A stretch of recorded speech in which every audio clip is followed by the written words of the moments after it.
शिक्षकांनी टीचरनी जेवढं सांगितलं तेवढा अभ्यास करा, व्यवस्थित अभ्यास करा आणि फक्त वेळ, तुमचा वेळ तुमच्या स्वतःसाठी द्या.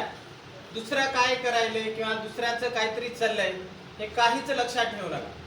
एकच गोष्ट करायची, आपण मेहनत आणि मेहनत याच गोष्टी करायची, बाकी काहीही करायची गरज नाही.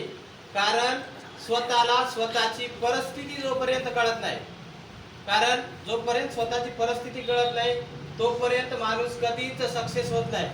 कारण मला माहित आहे, मी त्याच परिस्थितीतून निघालो. कारण मी काय खूप श्रीमंत घराचा शिक्षक मुलगा नाही, मी पण एकदम सर्वसाधारण घरातूनच आलेला आहे. फक्त मला माझी उणीव किंवा माझी जी क्षमता आहे माझ्यात होती, माझ्यात ती जिद्द होती की मला नांदेडमध्ये आपलं क्लास चालवायचा आहे आणि शून्यातून विश्व निर्माण करायचा. तेवढंच माझं हे 2 शब्द तुम्हाला तेवढंच सांगायचं आहे. परत एकदा तेच सांगतो की तुम्ही काय करा, अभ्यास आणि अभ्यास करा. धन्यवाद.